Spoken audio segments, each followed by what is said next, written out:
Okay. Welcome to the second edition of The Day After. I'm Anthony. I'm Ken. I'm Evan. Normally we would have a fourth person with us today, but our fourth man actually left us during or I should say after the first movie we saw, since we were actually doing a double feature. We will go into the second film briefly, but our main attraction here today was Fast and the Furious 6. Which I thought was very good. I enjoyed it. I'm not going to go so far as to say that it was a good movie, but I did enjoy the hell out of it. Oh yeah, especially when they did that little loop at the end. Yeah, so spoiler alerts once again. The appearance of Jason Statham at the very end of the movie was a welcome surprise. Oh yeah. Wait, once again? Was he in it before? No. You're saying that it was a nice surprise once again. Yeah. I hated it. I think I'm gonna have to get a couple drinks here and maybe find God later. I'll have to find God after this movie. It was so bad. The stunts were so inconceivable. Speaking of which, what is the name of this place again?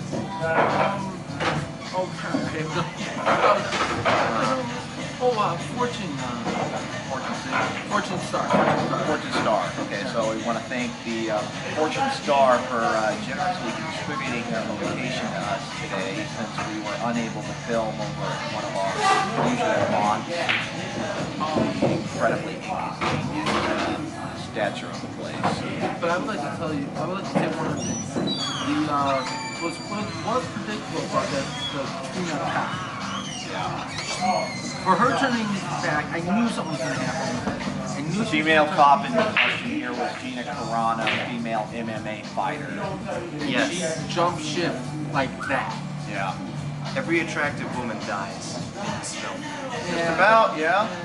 Except for Nina Brewster and Michelle Rodriguez. They did not die.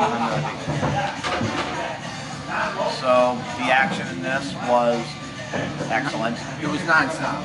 Pretty much, yeah. That was actually one of the comments that Lynn made, that it really was almost too much. It was way too much. It was over the top. There is no such thing in this film as proper pacing. Yeah, the pacing of this movie was a bit of a problem. Given the type of movie that this was, though, I don't really think you could do it with a slower pace. And that's basically the nature of the beast, in a manner of speaking. It was. The other thing was that little adding texture of the paint. It shouldn't have been there, but it still added a little bit.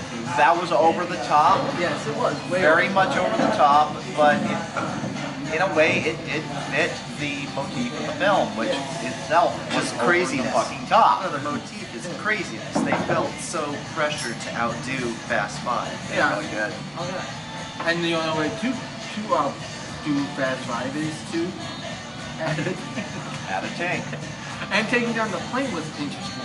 Oh God, don't Taking even down the get me plane, started. yeah. Oh, that was awful. Oh my God. Okay, Ace. so you want to set the scene? Because I can just. Okay, so I'll paraphrase. this was a huge cargo plane that they had loaded up a bunch of vehicles on. It was basically like a freight plane. Actually, no, it was a military plane. Military freight, yeah. Military cargo plane. And so it was supposed to land, pick up the main bad guy, and then take off again. And that didn't work out.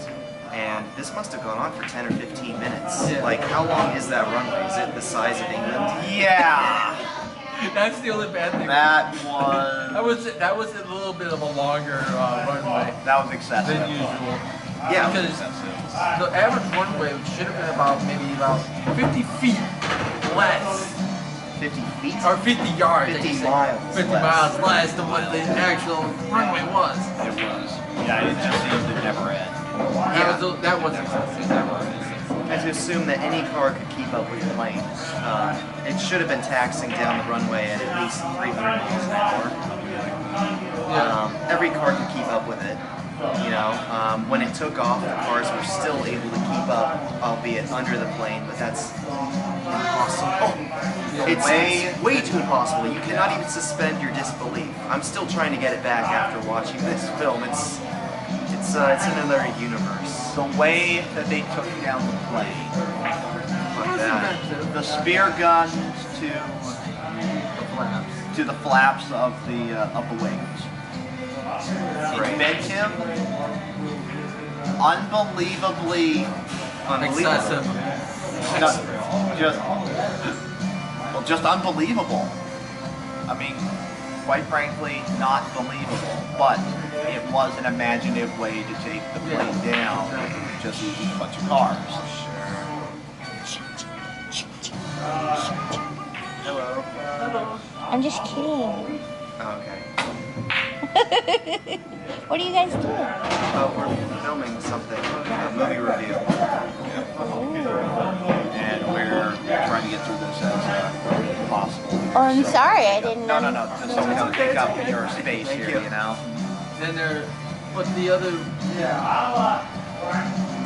way the fight scenes were pretty good. I like the fight scene. Especially when they did that big white brute, almost looking rock looking guy, and the way the rock took him down was good. That was good.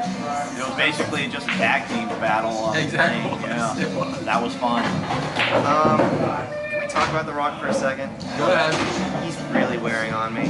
I don't know why he gets as much work as he does. You know, he's big and strong and well, Charismatic. Plays himself in every movie. He does Basically, not Extremely You're right. charismatic. He can play himself. That's what, okay, when you get The Rock for your movie, you know what you're getting. Okay, fine, but he should have been cast as an FBI agent, right? That's what he was, right? Special agent. Yeah. He was a Something special or other. agent, yeah. Yeah. Yeah, fuck right. No way in hell, man. Especially. What was he wearing all the damn time? Under Armour? Yeah. Under Armour and a tactical vest. Sometimes. But the thing Sometimes. is- Most of the time, not. But most of the time, you know, some of those special forces guys, or the special Special ops. ops guys don't wear that stuff. You're right. They'll wear the tactical vest, but not the underarm. Exactly. They should be wearing more tactical stuff. Yeah, and when they're not wearing that, they wear suits. 'Cause come on, this is the FBI, and sometimes you want to be discreet. Yeah, very much so. So that didn't make any sense to me. It didn't make any sense in the last movie, A lot which of I the movies enjoyed didn't more. make any sense, period. But it was good action. But it was fun. It was good action. It was a lot of fun. So, I don't recommend it. I do. Don't see it. I do. I will- say I will- recommend it. You gotta have fun. I will recommend it with a caveat. The caveat being that if you are looking for a movie that is going to have some substance to it, you're probably not going to enjoy this movie. If you're just looking for something that's mindless fun, go see it. You'll have a good time. All right, so the trailers that we saw before that movie. So, Well, the last video cut off, we were talking about World War Z. yeah, World War Z. Yeah, fuck that. Yeah. We got that Pacific long-range- Rim. Pacific Rim, yeah, that one, that's Be all alright. right. It's gonna be a lot of fun. We got that stupid Lone Ranger trailer again. Yeah. Twice. Twice in one day, Yeah, yeah. twice in one day, We'll get yeah. to that in a bit. Let's see, what else? I'm having a hard time remembering. I forgot. We've been sitting through two movies here, so it is kind of understandable that I'm having a little hard time remembering. Let's get to the second movie. Okay, let's get to the second movie. So, the other The movie, Great Gatsby. Great Gatsby.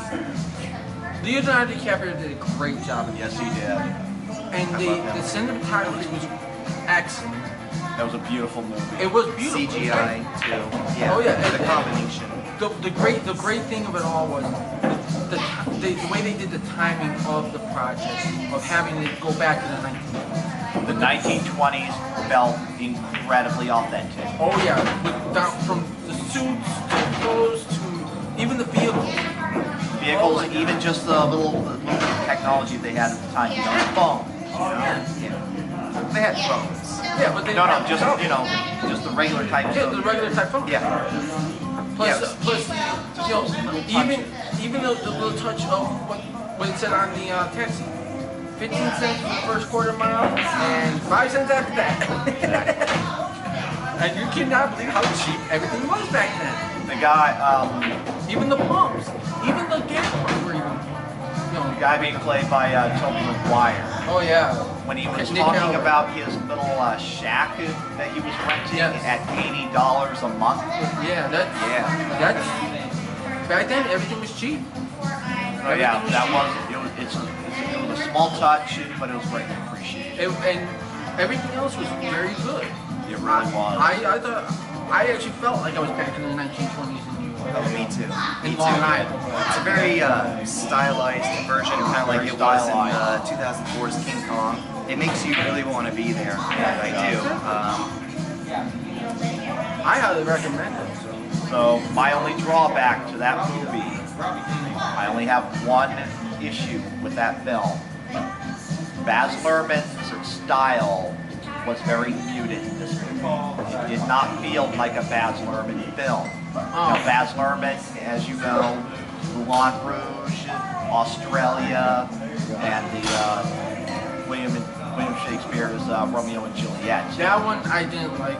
Romeo and Juliet. That aside, though, it was Baz Luhrmann has a particular style you see in his movies. It was not very present in this movie.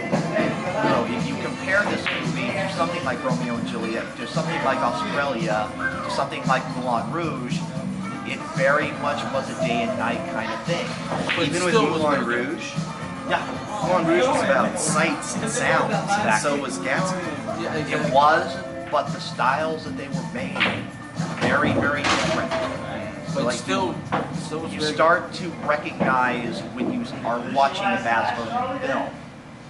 This one, you could, I'm going to say at the very beginning, and especially during the party scenes, you could tell it was very much Baz Luhrmann's influence. However, the end of the movie, not so much. But I really enjoyed the end of I it. like the end of the movie I too. did too. I did too.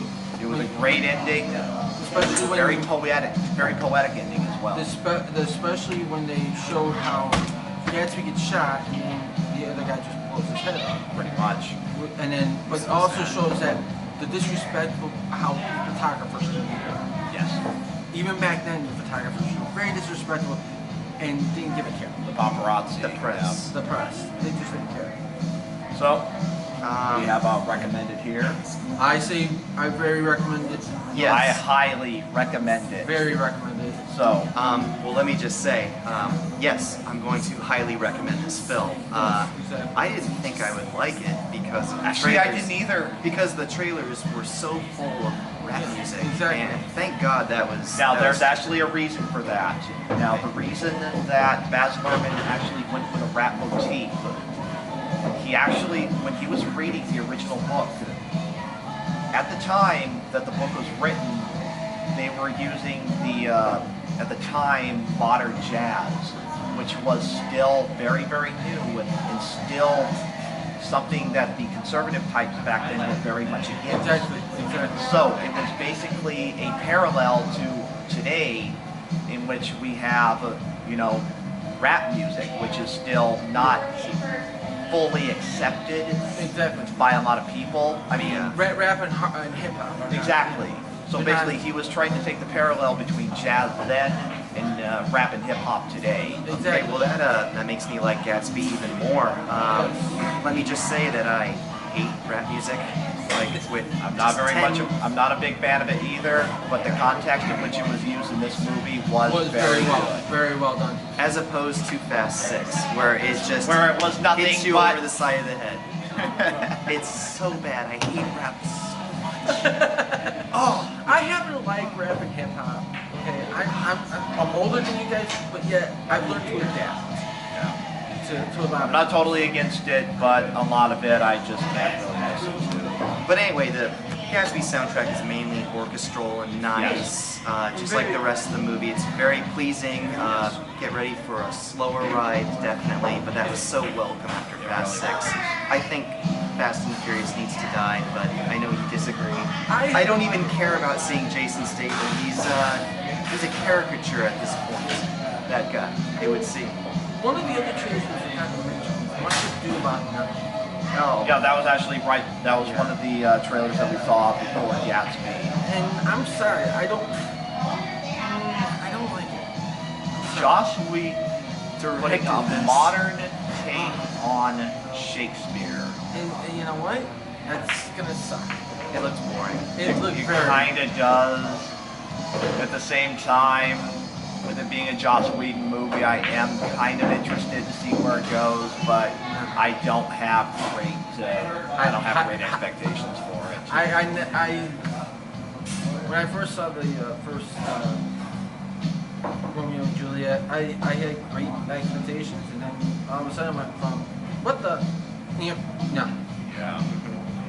because you don't mix old, you never do that, because it just really took a lot. You're gonna have old, keep it old. You're gonna have new, keep it new. Don't add it to it. Don't give it that modern. So I think that's going to wrap it up. Yep. Yeah, I got nothing more to say. Don't All right, watch so that 60s. thank you very much for joining us for episode 2. The next time you see us, we will be taking on Man of Steel. Oh yeah. Right. I'm hoping to get that one done. All right.